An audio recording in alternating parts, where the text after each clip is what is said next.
시청자 여러분 안녕하십니까? 뉴스제이 시작하겠습니다. 고 박원순 서울시장의 성추행 의혹과 관련해 피해 호소인이라는 명칭이 사용돼 논란이 되고 있습니다. 21대 국회가 임기 시작 47일 만에 개원식을 열었습니다. 박병석 국회의장이 개헌 의지를 밝혔습니다. 장마철을 대비해 집중호우 행동요령을 전해드립니다. 광주시가 코로나19 지역 확산을 막기 위해 마스크 착용 범시민 캠페인에 돌입했습니다. 한 주간의 국회 소식입니다. 고 박원순 서울시장의 성추행 의혹과 관련해 민주당이 입장을 밝혔는데요. 이 과정에서 나온 피해 호소인이라는 명칭이 논란이 되고 있습니다. 더불어민주당 이해찬 대표가 고 박원순 서울시장의 성추행 의혹과 관련해 15일 최고위원회의를 통해 국민께 사죄드린다고 밝혔습니다. 이 과정에서 이 대표를 포함한 민주당 지도부가 박 시장을 고소한 피해자를 피해 호소인이라고 칭해 이목이 집중됐습니다. 피해 호소인께서 겪으시는 고통에 깊은 위로의 말씀을 드리며 이런 상황에 대해 민주당 대표로서 다시 한번 통절한 사과의 말씀을 드립니다. 당 구성원들을 대상으로 성인지교육을 강화할 수 있는 당규를 개정하도록 하겠습니다. 피호소인이 겪었을 고통에 대하여 위로와 사과를 드리며 무분별한 신상털기와 확인되지 않은 사실 유포 등 또 다른 가해가 중단되길 거듭 호소합니다. 피호소인의 주장은 개인의 피호소가 아니라 반복되는 구조적 문제에 대한 고발임을 알고 있으며 재발 방지 대책이 무엇보다 중요합니다. 유력 대권 후보이자 차기 민주당 대표 출마를 선언한 이낙연 의원 역시 비슷한 의미로 피해 고소인이라는 명칭을 사용해 논란이 되고 있습니다.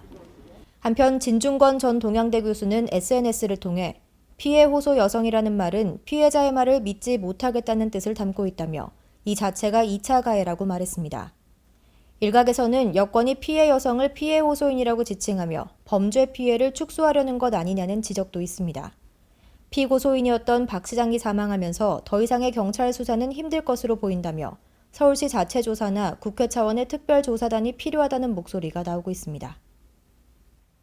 21대 국회가 임기 시작 47일 만에 개원식을 열었습니다. 1987년 개헌 이후 최장기간 지각개원입니다.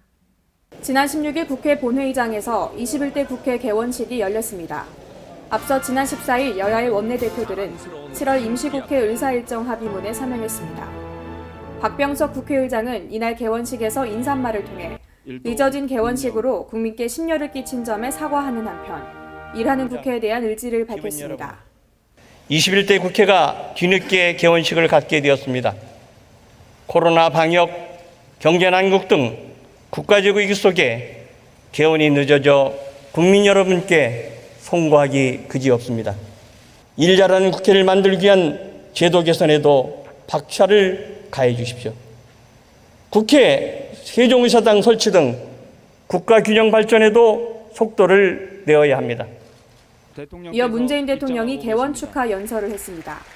문 대통령은 최고의 민생 입법 과제로 부동산 대책을 꼽았고 공수처 출범, 한국형 뉴딜과 관련해서도 입장을 밝혔습니다. 정부는 투기 억제와 집값 안정을 위해 필요한 모든 수단을 강구할 것입니다. 부동산 투기를 통해서는 더 이상 돈을 벌 수 없다는 점을 분명히 하겠습니다.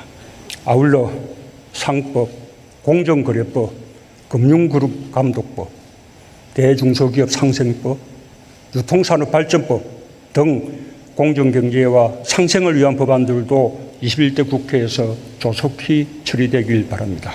한편 이날 오전에 열린 본회의에서는 공석이었던 정보위원장을 선출했습니다. 정보위원장에는 더불어민주당 전해철 의원이 선출됐습니다. 미래통합당과 국민의당은 표결에 불참했고 정의당은 본회의에 참여했지만 투표는 하지 않았습니다. 이로써 민주당은 18개의 상임위원장을 모두 가져가는 초유의 단독 국회 체제를 완성했습니다. 그러나 야당 몫의 국회 부의장은 여전히 공석으로 남아있어 이를 둘러싼 논란은 계속될 것으로 보입니다. 네, 지난 17일은 우리나라의 헌법 제정을 기념하는 제헌절이었죠. 올해로 72주년이 된 헌법은 그동안 9차례 개정돼 왔습니다. 박병석 국회의장은 내년까지가 개헌 적기라면서 개헌 의지를 밝혔습니다. 지난 17일 국회의사당 중앙홀에서 열린 72주년 재연절 경축식에서 박병석 국회의장이 개헌의 뜻을 밝혔습니다. 이제 시대 변화에 발맞춰 헌법을 개정할 때가 되었습니다. 앞으로 정치 일정을 고려하면 내년까지가 개헌의 적기가 되겠습니다. 권력구조 문제는 20대 국회에서 이미 충분히 논의됐습니다. 이제 선택과 결단만 남았습니다. 국회가 스스로 개혁해야 할 과제도 속도감 있게 추진하겠습니다. 선거제도 개선, 국회의 자기통제 기능 강화 등 국회 개혁에도 박차를 가할 것입니다. 한편 이번 재연절 경축식은 코로나19 확산 방지를 위해 축하 공연을 생략하고 간소하게 진행됐습니다. 행사에는 김명수 대법원장, 유남석 헌법재판소장, 정세균 총리, 권순일 중앙선거관리위원장 등 5부 요인이 모두 참석했습니다. 수도권 소식입니다. 강북구가 10% 할인된 가격으로 구입할 수 있는 모바일 상품권 50억 원을 추가 발행했습니다. 개인 소비자는 200만 원 한도 내에서 매달 70만 원까지 상품권을 구매할 수 있습니다. 강북구가 7월 14일자로 모바일 전용 화폐인 강북사랑 상품권 50억을 추가 발행했습니다. 만원권과 5만원, 10만원권 세 종류가 발행돼 있고 상품권의 유효기간은 5년입니다. 특별 판매 할인율은 10%가 적용돼 상품권 70만 원을 구매할 경우 63만 원에 구입할 수 있어 7만 원이 절약되는 혜택을 받게 됩니다. 개인 소비자는 매달 최대 70만 원까지 모바일 화폐 구입이 가능하고 법인에 대한 한도액과 할인율은 적용되지 않습니다. 강북사랑 상품권은 체크페이와 머니트리, 광주은행 등 기존의 구입처 외에 핑크와 페이크, 핀트 등 간편 결제 앱이 더해져 모두 12개 앱에서 충전할 수 있습니다. 상품권은 선물 등록을 포함해 최대 200만 원까지 보유할 수 있고 일부 대형 점포와 유흥, 향락업소 등을 제외한 강북구 지역 내 제로페이 가맹점에서 사용하면 됩니다. 강북구는 상품권 추가 발행을 통해 코로나19로 위축된 지역 경제에 활기가 돌고 소상공인의 매출도 늘어날 것으로 기대된다며 주민들이 보다 편리하게 사용할 수 있도록 상품권 운영에 내실을 다지겠다고 전했습니다. 해마다 장마철에는 집중호우로 크고 작은 피해가 발생합니다. 폭우가 쏟아질 때는 무엇보다 침착하게 대응해야 피해를 줄일 수 있는데요.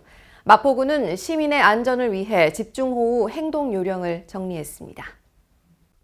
우선 집에선 비가 새거나 배수로가 막힌 곳은 없는지 확인해야 합니다.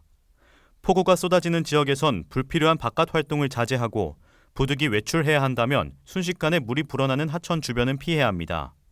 만약 계곡이나 하천에서 고립됐다면 최대한 안전한 곳으로 몸을 옮긴 뒤 구조대를 기다리는 것이 최선의 방법입니다. 길에서 갑자기 물이 차오를 때는 가로등이나 신호등, 고압전선은 감전 위험이 있기 때문에 절대로 가까이 가지 말아야 합니다. 운전 중이라면 저단 기어를 사용해 침수 지역을 신속하게 통과해야 합니다.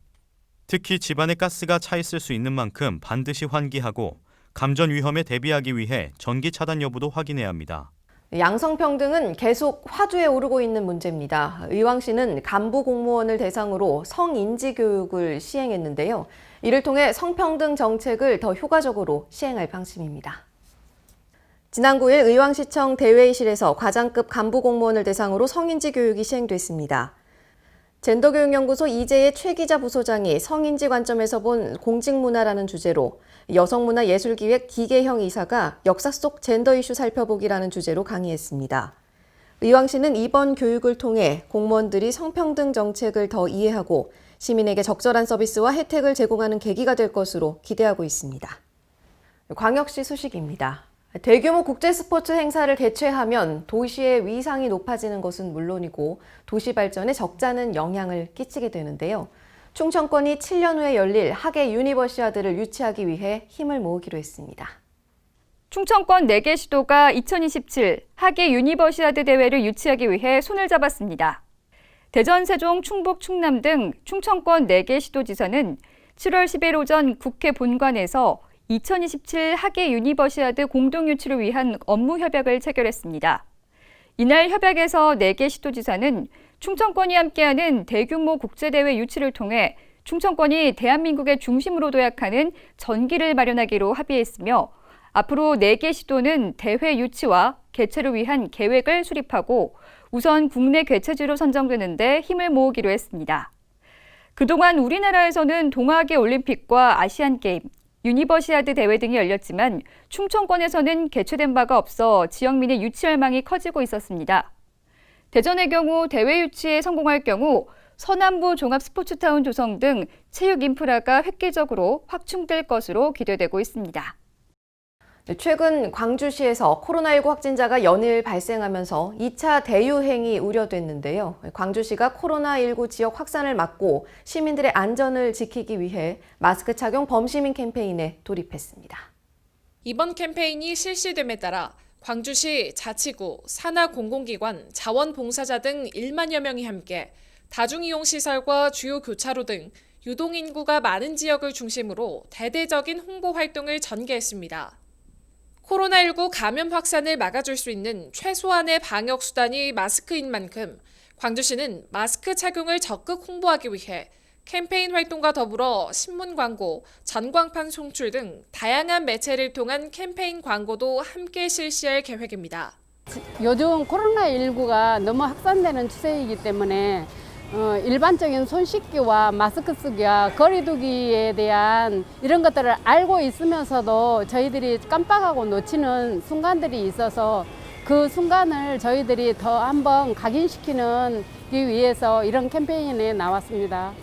또한 대중교통 이용 시 마스크 착용을 의무화하는 행정조치가 시행됨에 따라 광주 지역 전체 시내버스와 택시 9,128대에 마스크 착용 홍보 스티커를 부착했으며 대중교통 이용객을 대상으로 마스크를 무료로 나눠주는 등 시민 홍보 강화에 나섰습니다. 다음은 강원도 소식입니다. 강릉시와 현대자동차 그룹이 강릉 서부시장을 복합문화 공간으로 탈바꿈하기 위해 손을 잡았습니다. 강릉시의 상권 활성화를 위한 노력과 현대차 그룹의 도시재생 노하우가 시너지 효과를 낼 것으로 기대됩니다. 강릉시청에서 강릉시와 현대차그룹 사회복지공동모금회, 사회적 기업 공공미술 프리즘의 관계자가 참석한 가운데 강릉 서부시장에 복합문화공간을 조성하는 서부시장 일원 지역 활성화 사업을 위한 업무협력 협약식이 열렸습니다. 2022년까지 3년에 걸쳐 서부시장을 복합문화공간으로 조성하는 이 사업에서 강릉시는 낙후된 시설을 개선하는 하드웨어 중심의 도시재생 뉴딜 사업 살맛나는 중앙동을 진행하고 현대차그룹과 공공미술 프리즘은 관광객 유입을 위한 스마트 모빌리티 솔루션 제공과 청년 창업팀 유치 등 상인 육성을 맡게 됩니다. 평창은 올림픽 유산을 활용해 국가대표 선수촌을 건립하고 아시아 동계 스포츠의 허브로 성장하기 위한 비전 선포식을 열었습니다. 이번 비전 선포식은 대한체육회 창립 100주년을 기념하고 동계 스포츠 발전을 위한 대한체육회의 의지를 표명하고 홍보하고자 마련됐습니다. 평창 국가대표 선수촌의 건립은 올림픽 유산의 활용과 보존으로서 의미가 크며 최신식, 최첨단 훈련 환경과 상시 훈련 시스템을 통해 동계올림픽의 발전에 기여할 것으로 보고 있습니다. 관계자는 2022 베이징 동계올림픽, 2024 강원 동계 유스올림픽을 성공적으로 개최하고 대한민국 동계 스포츠의 발전과 더불어 평창이 아시아 동계 스포츠의 허브로 성장하기를 기대한다고 말했습니다. 톱밥을 건조해 만든 천연 재료인 목재 펠릿은 탄소 배출 규제로 인해 신재생 에너지로 주목받고 있는데요. 횡성군이 목재 펠릿을 연료로 하는 보일러의 지원 사업을 연장한다고 밝혔습니다. 겨울철 난방비 절감과 이산화탄소 배출 감소를 목적으로 지원하고 있는 친환경 목재 펠릿 보일러 지원 사업 신청자를 이달 30일까지 추가 모집합니다. 횡성군이 올해 지원하는 목재 펠릿 보일러는 총 21대로 현재 12대가 접수 완료된 가운데 나머지 분에 대해 추가 신청자를 모집하게 되는데요. 목재 펠릿 보일러는 화석연료인 기름 보일러보다 이산화탄소 및 대기오염 물질을 적게 배출하는 친환경 난방기기로 연간 4톤에서 7톤의 이산화탄소 감축 효과를 볼 수 있고 기름 보일러의 연료비 대비 약 30% 정도 절감이 가능합니다. 지원 자격은 횡성군에 주소를 두고 거주하는 자로 각 읍면이나 산림녹지과에 신청하실 수 있습니다. 한편 횡성구는 2009년부터 2019년까지 총 156대의 펠릿 보일러를 지원하여 난방비를 절감하고 온실가스를 줄여 기후변화 대응에 기여하고 있습니다. 네, 충청도 소식입니다. 충청북도가 청주 오송을 국가감염병 위기 대응 중심 클러스터로 육성하기 위해 속도를 내고 있습니다. 특히 감염병 관련 백신과 치료제의 연구개발 거점 장소로 만든다는 방침입니다. 충청북도가 국내 바이오 산업 메카로 부상한 청주 오송을 국가감염병 위기 대응 중심 클러스터 육성에 속도를 냅니다. 특히 감염병 관련 백신과 치료제, 연구개발 거점 장소로 만들 계획입니다. 이를 위해 충청북도는 백신을 상용화할 때 마지막으로 거쳐야 하는 임상시험센터 건립을 추진하고 있습니다. 현재 실시 설계 용역에 대한 적정성 검토에 들어갔고 검토가 끝나면 기재부 심의를 거쳐 착공할 예정입니다. 예산은 약 320억 원으로 전액 국비가 지원되고 병상은 60개를 갖추게 됩니다. 또 다른 핵심 시설인 RMBD 융합연구병원 건립에도 나섭니다. 충청북도는 연구병원 건립에 국비와 지방비를 포함해 1,500억 원 이상 소요될 것으로 예상했습니다. 연구 용역과 예비 타당성 과정을 무난히 통과하면 병원 건립에 본격적으로 나설 계획입니다. 연구병원에는 의료, 연구, 임상, 실증 기능이 통합되고 대학과 출연연, 병원이 한 장소에서 통합적이고 유기적인 협력 시스템이 구축됩니다. 보령시의 대표 휴양지인 대천해수욕장이 이달 초 개장했는데요. 보령시는 보령형 코로나19 예방 활동으로 청정해수욕장 운영에 나섰습니다. 대천해수욕장과 무창포 해수욕장이 지난 4일과 11일 각각 개장한 가운데 보령시는 주요 진입로에 검역소를 설치해 해수욕장 입장 전 발열 체크를 진행하고 있습니다. 발열이 없는 방문객들에게 안심 손목밴드를 착용하고 손목밴드와 마스크 미착용 시 숙박시설과 음식점, 실내 관광시설의 입장을 제한합니다. 뿐만 아니라 시는 관광 안내소 및 화장실 등 다중이용시설 매일 소독 및 환기, 화장실 및 샤워실 등 공중구역 이용 시 줄서기 간격 유지 등도 적극적으로 실시하고 있습니다. 보령시는 일평균 789명의 안전요원과 계도요원, 환경정화 및 검역소 발열 체크 인원을 투입해 청정 보령을 사수하기 위해 최선을 다한다는 방침입니다. 경상도 소식입니다. 양산대교는 양산천을 횡단하면서 신기동과 유산동을 연결하는 오래된 다리인데요. 이 양산대교의 재가설 공사가 하반기에 본격화될 예정입니다. 개통 40년이 넘어 노후화된 양산대교의 재가설 공사는 양산에서 김해 매리간 국가지원 지방도 60호선 건설 사업에 포함돼 추진됩니다. 교량과 접속도로 등 길이 320m, 폭 25m 규모이며 총 사업비는 432억 원을 들여 오는 2023년 완공 예정으로 공사 기간 중 가교를 설치할 예정이지만 다소의 교통 혼잡은 있을 것으로 보고 있습니다. 이번 공사가 완공되면 우선 차량 정체가 해소되고 향후 국지도 60호선 개통 시에는 김해로 가는 무료 도로가 생겨 도심 활성화에 기여하고 기업의 물류비 절감뿐만 아니라 동부 지역에서 원동까지 동서를 연결하는 노선이 완성돼 교류 활성화와 균형 발전에도 기여할 것으로 전망하고 있습니다. 문화예술 교육을 일상화해서 지역 문화예술을 기획하고 활성화하는 거점을 만드는 사업이죠. 기초단위 문화예술 교육 거점을 구축하는 지원 사업에 포항시가 선정돼 경북권의 첫 번째 거점으로 거듭날 것으로 보입니다.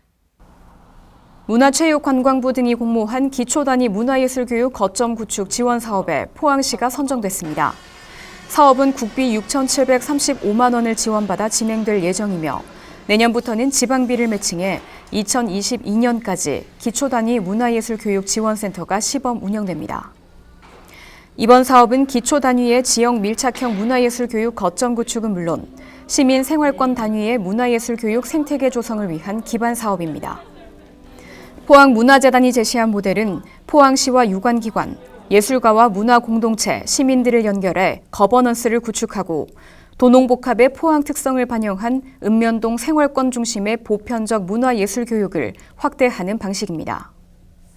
이후 문화예술교육을 토대로 다양한 주체를 연결하는 접점을 이끌어낼 계획이며 마을 단위의 시범사업 발굴, 지역 생활예술 활동가와 인력 양성 등의 사업을 지역 문화공동체와 협업해 진행합니다. 시는 작은 단위의 문화공동체 활동이 중요해지고 있는 만큼 문화예술교육 거점을 통한 지역 문화예술의 발전 모델을 만들기 위해 지속적으로 노력할 예정입니다. 네, 다음은 전라도 소식입니다. 여수시가 저소득 복지위기 가구의 아동과 청소년이 치과 치료를 받을 수 있도록 지원하기 위해 민간 협력 사업인 꿈꾸라 희망스마일 업무 협약식을 했습니다.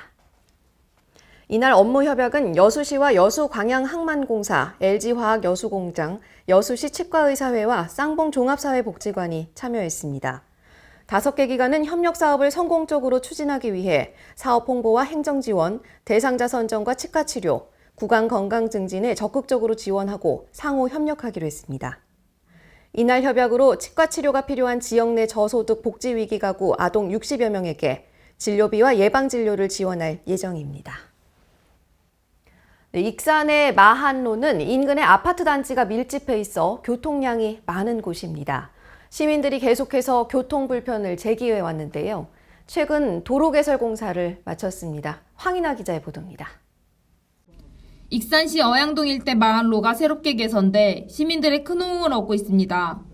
시는 3년간 약 83억 원의 사업비를 들여 마한로 도로 개설 공사를 모두 마치고 시민들의 협조하에 조기 개통한다고 14일 밝혔습니다. 이 지역은 지난 2017년, 2018년에 걸쳐 어영도 변전소 인근의 라운 프라이빗 아파트가 들어서면서 4개의 아파트 7개 단지가 밀집됨에 따라 교통량이 폭발적으로 증가해 출퇴근 시는 물론 주말에도 큰 혼잡을 빚어왔습니다. 따라서 교통량을 분산시켜 인근 주민들의 교통 불편을 해소해야 할 필요성이 높아졌고 아파트 입주자 협의회를 중심으로 주민들이 집단 민원을 제기함에 따라 시는 주민 의견을 적극 수렴해 도로 개설 공사에 돌입했습니다. 특히 시는 이번 공사가 당초 완공일보다 1년 6개월이나 단축할 수 있었던 것은 편입되는 토지 등에 대한 보상이 장기간 소요되는 수용 절차를 이행하지 않고도 부지를 소유한 주민들의 협조로 100% 협의 취득한 덕분이라고 설명했습니다. 정원율 익산시장은 시민들께서 한마음으로 협조해 주신 덕분에 공사를 빠르고 원만하게 마칠 수 있었기에 특히 감사드린다고 말했습니다. 지금까지 전북에서 황인했습니다.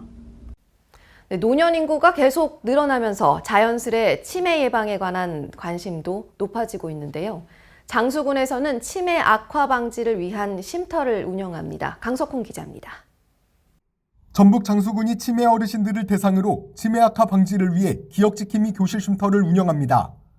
장수군 치매안심센터는 매주 화요일과 수요일, 목요일 오전반과 오후반으로 나눠 전문적인 뇌운동 교재를 통해 치매 증상 악화 방지와 신체 활동을 위한 다양한 프로그램을 진행하고 있습니다. 군은 쉼터 프로그램을 통해 치매 중증화 억제로 치매 환자의 삶의 질을 향상시키고 낮 시간 치매 환자 보호를 통해 가족의 부양 부담을 줄여 치매 환자와 가족의 휴식에도 도움이 될 것으로 기대하고 있습니다. 장수군 관계자는 치매 악화를 방지하기 위해 전문적인 인지 프로그램과 돌봄을 제공함으로써 치매 환자의 사회적 고립 및 외로움을 예방하겠다고 말했습니다. 지금까지 전북에서 강석훈이었습니다.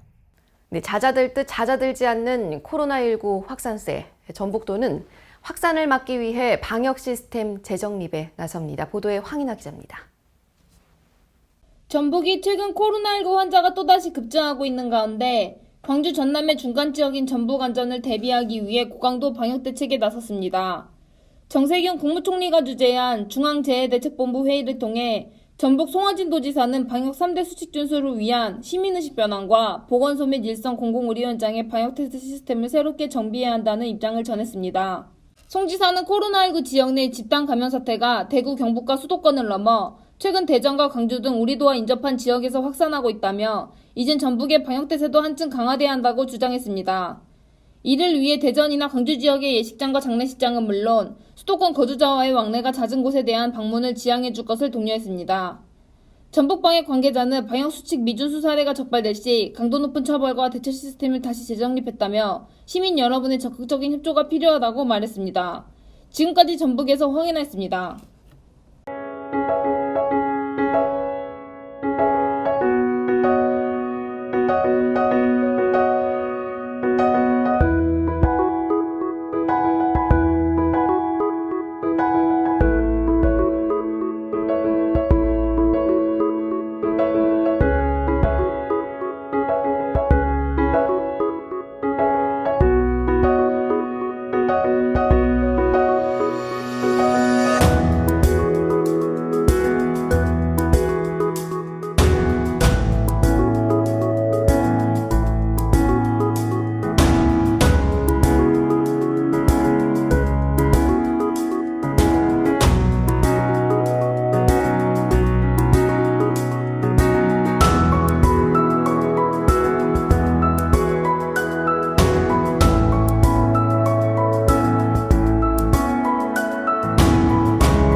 네, 밤새 강풍과 요란한 빗소리에 잠 못 이루는 분들 많으시죠? 올해는 예년에 비해 장마 기간이 길어 7월 말까지 이어진다고 하니 비 피해 없도록 대비 단단히 하셔야겠습니다. 이상 뉴스제이 마칩니다. 시청해주신 여러분 고맙습니다.